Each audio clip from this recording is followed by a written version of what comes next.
Hey everybody, Douglas Blair Roberts here, the Super Vader 400, and of course the brown skin human coming back at you with another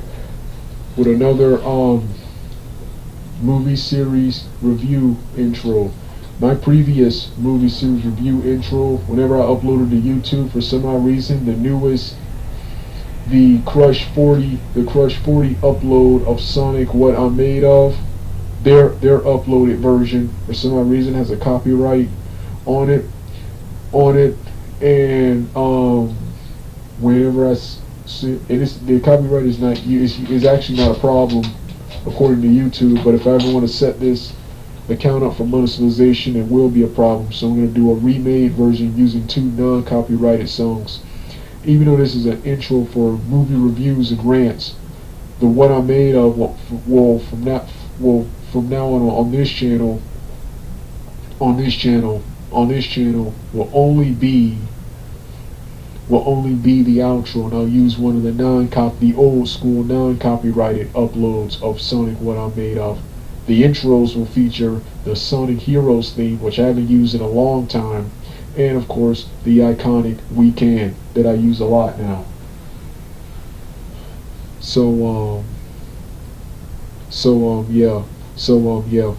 Everywhere on every other platform, the intros, I will use the old intro.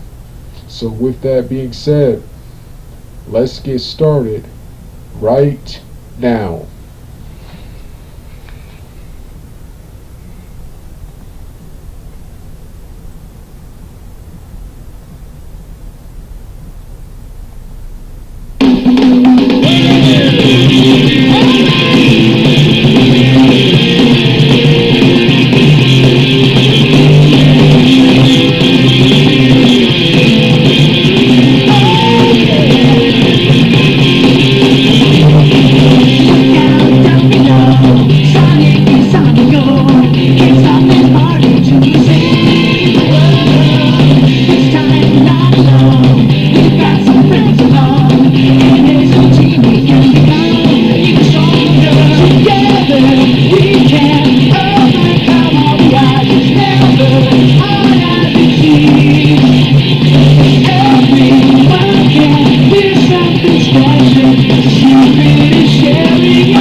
Hey everybody, it's time for the second and final part to my I Am a Coon Sellout Uncle Tom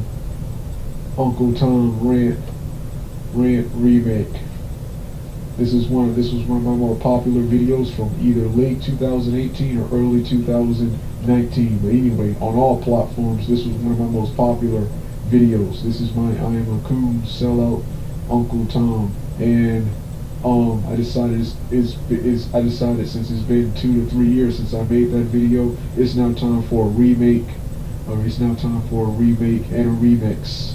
Remixes, things have gotten even worse since then. So with that being said, let's get started right now. Before I start, I know this will probably come back to haunt me in the future, but I don't care. I don't care, cause see, I know I'm gonna get canceled. I know I'm gonna get stopped. I know I'm gonna get stopped and have everything I've built or made taken from me. So with that being said, so those people who will do these bad things, I'm gonna come at them. I'm gonna come at them hard, and I'm gonna say what I want, do as I want, regardless of consequences, and raise as much hell as possible. Raise as much hell as possible. This is probably the thing that goes through every desperate person or every Afro-American's mind before they commit any crime, they commit any heinous crime, any quote-unquote heinous crime. So with that being said, let's get started right now. Let's get started right now. Yeah, I'm a racist, I'm a sexist, a violent psychopath, psycho and sociopath. I am Blue Lives Matter. I will never be Black Lives Matter. I am Blue Lives Matter. I value police officers and neighborhood watch committee people like George Zimmerman over niggas, thugs, criminals, and arrogant pro-blacks any day of the week. I will never support criminals or thugs, and I will never again go against the police. Everyone says, oh, whenever police officers commit horrific crimes like like accidental shootings of like Breonna Taylor, you have people like Corey Coleman of Double Toasted saying, "Oh, nobody wants to nobody wants to go against the police because their job is hard, their job is tough, and yeah." And he's right. Yeah, nobody wants to pay for it. Nobody wants to go against the police because we need police officers. These thugs, criminals, causing trouble in our neighborhood. Nobody needs them. Nobody needs them around. Nobody needs them around. Nobody needs them around. Yeah. People said, oh, you support the unjust killing of Afro-Americans. If you're committing crimes, and you arrogantly believe you're not going to go to jail for it, you're not going to answer for it. You deserve to be dead. Like it when you niggas leave this planet. I'm gonna call you niggas. I used to be respectful and I use that word. Now, you've earned that term after the stuff you've pulled. After all the stuff you've pulled, you've earned that term. And if you are an arrogant pro-black and you support them, you're an N-word too. So, yeah. What's worse than niggas? Pro-blacks simping for them. Yeah, what's worse than niggas, whores, hoes, pro-blacks, and respectable people simping for them instead of moving away from them like the other races of people do. That's why they prosper, that's why they're respected, that's why they're appreciated, and generally more successful than you are, Afro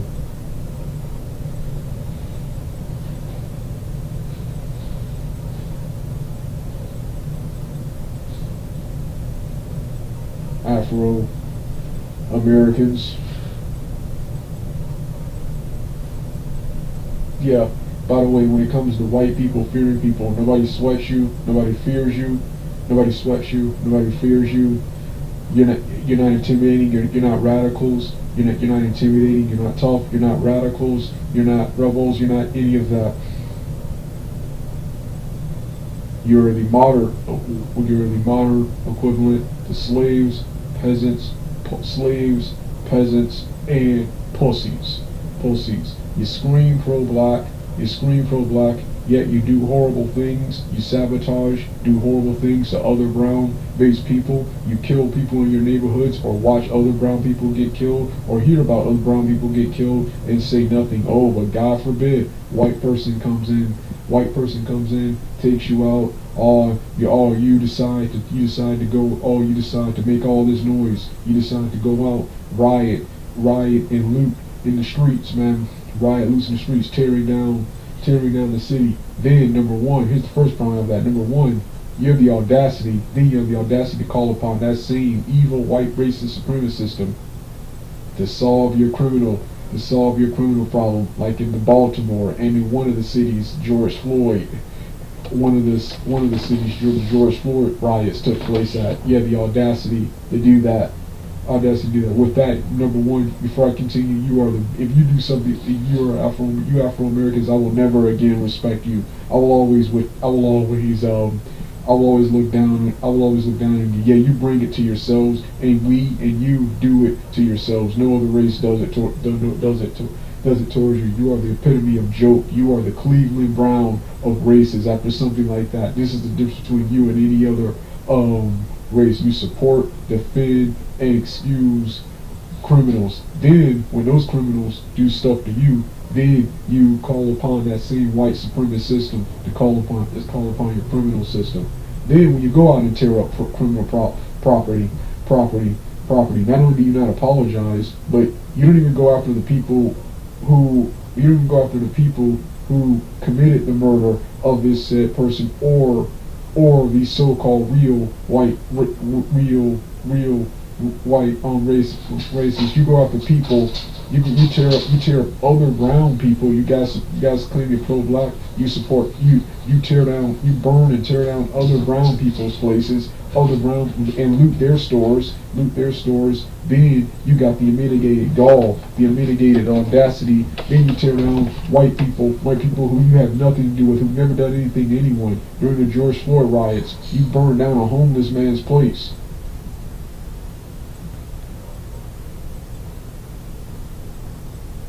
Homeless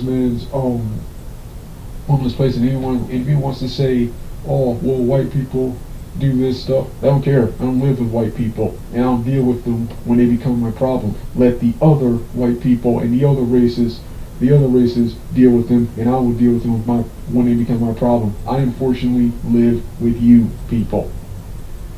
And by the way, when it comes to speaking of them, before I continue, let me get back to races. Yeah, neutral towards white people. Don't really like them either, but don't hate them either. And I respect and appreciate them more and can tolerate them more nowadays than I can the quote-unquote Afro-Americans. There's only 6+ more Afro-Americans that I routinely talk to and interact with on a daily basis. I have a bunch of Afro-American friends, and family, but there's only 6+ that I routinely talk to and interact with on a daily basis.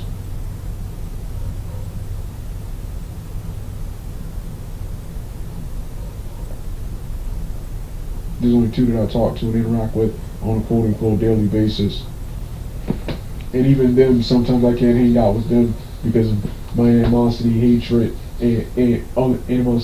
towards the other Afro-Americans who caused my problems or various other personal issues. So, yeah, that's just how it is, man. That's just how it is. And yeah, favorite races, by the way, are Haitians, Canadians, Australians, Europeans, Asians, and foreigners, and southwest and southern-based Caucasians. These are my all-time favorite race. These are my all-time favorite races. These are my all-time favorite races of quote-unquote people. My style of dress, personality are based upon these races and these cultures. So yeah, all of the quote-unquote brown people I look up to, only a few of them are considered champions in the Afro-American community, or at least are either they're champions, but they're underappreciated or overlooked champions. And the ones I do look up to, and the other ones I look up to are considered Coon Sellouts. Uncle Toms are considered Coon Sellouts and Uncle Toms. So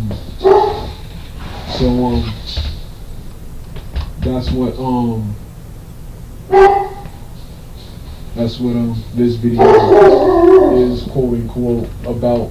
This quote unquote about yeah, George Floyd, Breonna Taylor, Ma'Khia Bryant, Sandra Bland, Mike Brown, Eric Garner, Trayvon Martin, Dante Martin, I think that's his name, Dante Martin,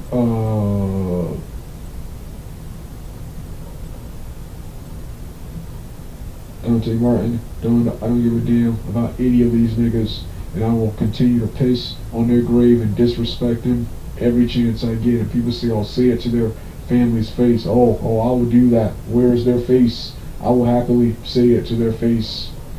Happily say it to their face, especially the Sandra Bland one, because I'm the bad guy in that situation. Yeah, I routinely celebrate and dance and wake up to her live beatdown and arrest, and murder on television, on quote unquote, on live on the internet, live being recorded via phone.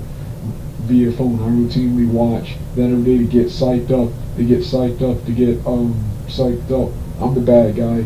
I'm the bad guy. I wanted that woman dead from the get-go, but I'm always gonna I'll always bring up how the mom did, how the family of them, the sister and family, turned their backs on her when she quote unquote was in jail and asked for help. They turned their backs on her. Turned their backs on her and allowed the racist white people straight up kill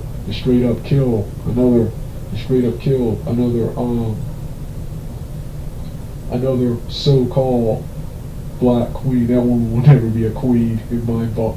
That woman will never be a queen in my book. But I'm always gonna bring that up. I'm the bad guy. Mom's the truest. Your family are the truest villains, because they could have bailed you out and solve all that. And then they didn't have the money to bail you out, but they had enough money for a lawyer and are now wealthy. They're now wealthy and have money. So apparently, Sandra Bland was worth more dead to her family than alive. So I will never ever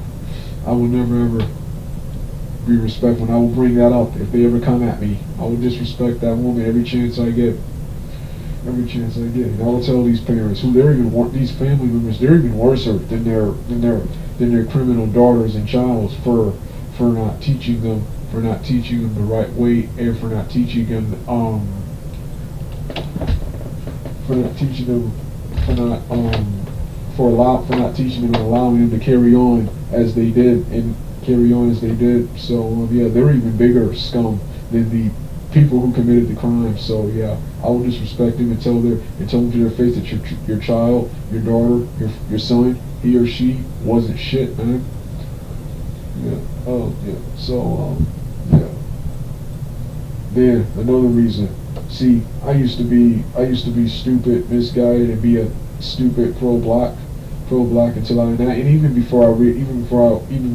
when I was trying to be a stupid, arrogant pro-black, even then I always knew it just took a stronger Afro-American. It took a stronger Afro-American to bring the hatred and anger and bring it out of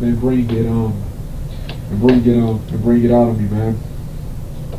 But I've always thought the way I think about Afro Americans. But I used to foolishly believe cops actually sit around waiting for cops sit around stalking and waiting for niggas to do something, or waiting to hunt down and beat down some niggas and brown people. I used to actually believe that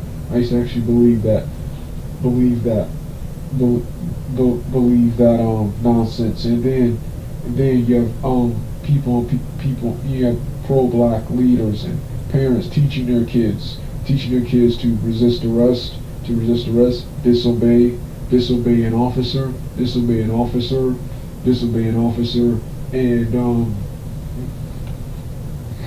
disobey an officer and constantly play a victimhood. I used to hate that. I remember in one movie I saw, you had the scene where a group of black people were in the police custody, and then you had the black guy out of nowhere say some lame victimhood garbage like, oh, we're a couple of niggas in a police, in a police center. If you want us to be guilty, we'll be guilty. No, it doesn't work like that. Even if they're racist and hate you, they have to have a reason to bring you in. They have to have a reason to arrest you. And more importantly, they gotta have a reason to kill you. They have to have a legitimate reason to kill you, like in self-defense. They just can't walk up to you and shoot you and quote unquote shoot you. Every black person who's got it at the hands of the cops not only committed a crime, they resisted. They quote unquote resisted arrest. Resisted arrest. And my dad even admitted to this and had the audacity to attack me for not caring about Mike Brown and Freddie Gray, who of course died. My dad admitted, I'm like, wait, but if you didn't do nothing, why don't you just surrender and give yourself something? My dad said, oh, you're a punk. So let me get this straight. You were bold enough to commit the crime, but you arrogantly believe you're not going to go to jail, you're not going to go to prison, you're not going to pay for what you just did. With that logic, police officers, you have my permission to shoot and kill any Afro-American who commit any crimes. Firstly, try to arrest them. Try to arrest them and do everything in your power to bring them alive first. Don't kill them right away. Because you see how everyone acts. And you see how fast judges are not only suspending cops from the force, but giving them actual jail time. These people who we need on the streets, after what I see is justified killings of each and every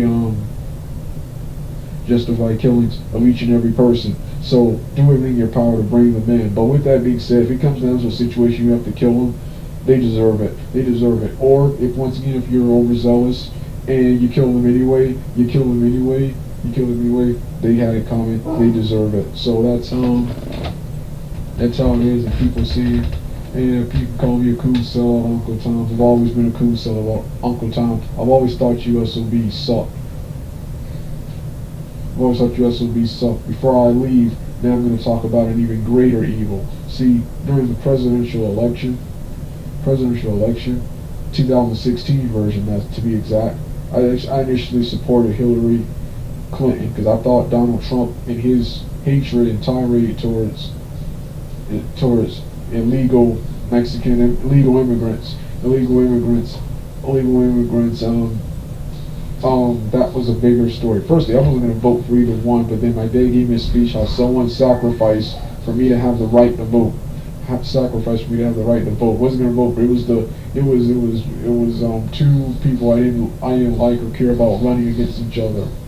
But I chose to support Hillary because I considered Donald Trump a bigger evil at the time.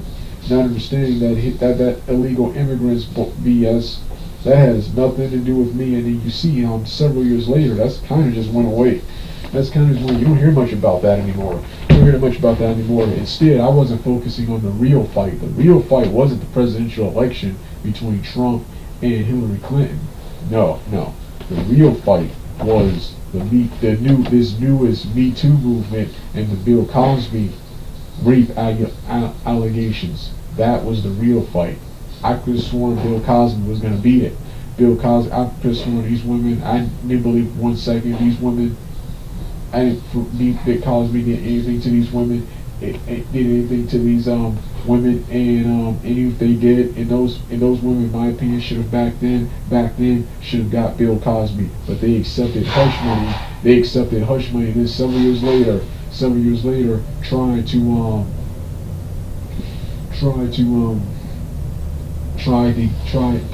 came out with all of these quote unquote allegations, and it was there when I learned that a woman can come out and lie and say you did something to her several years ago, and then even without any tangible proof, you will lose your job, money, and just about everything, and depending on the circumstances, may even be jail time.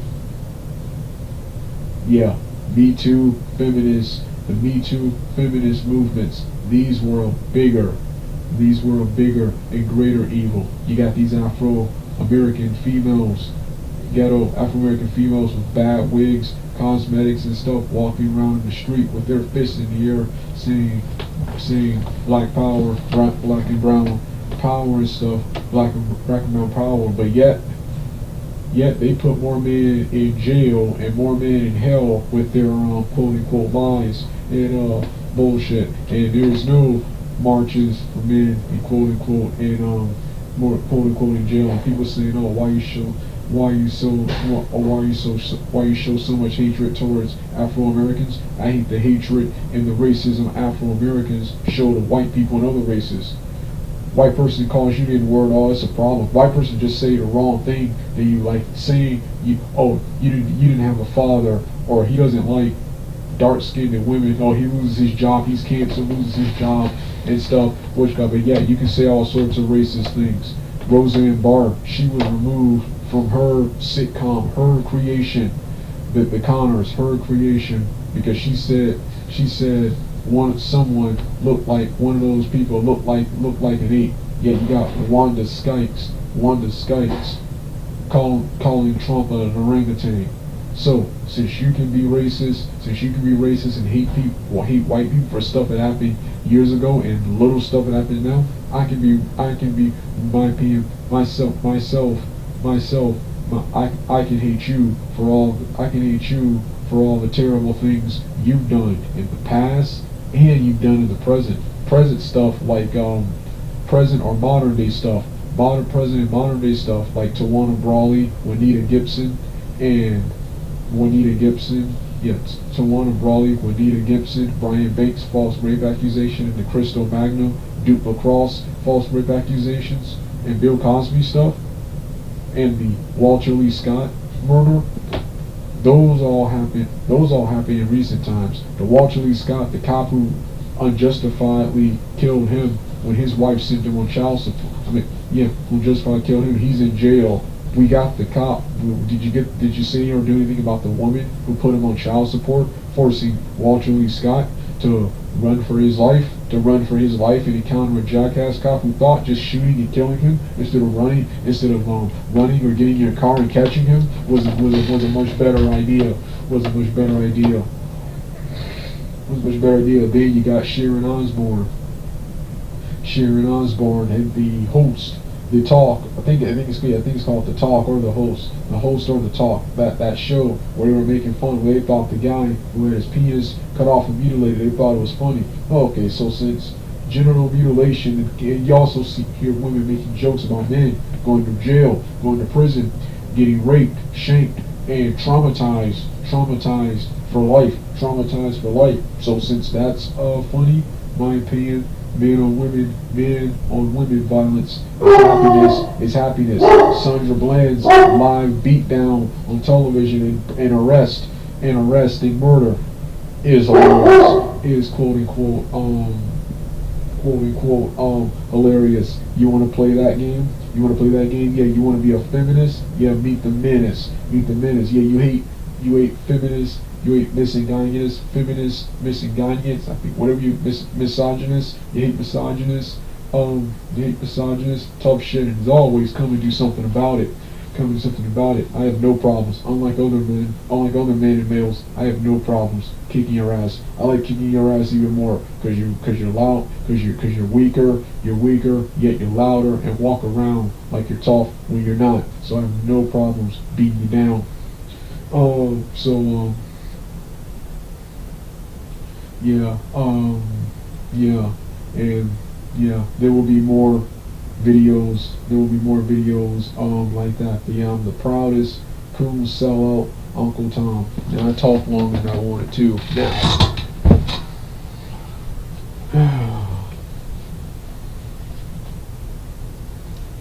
and as always, you have a problem with what I'm saying, please come over here and please come here and do something about it. You know my catchphrase.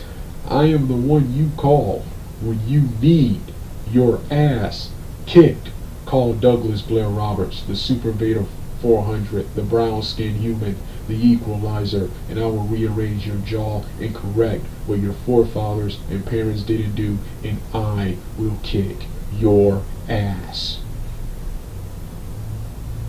Alright, I talked longer than I wanted to. Turn the video off now if you don't hear the rest of the music.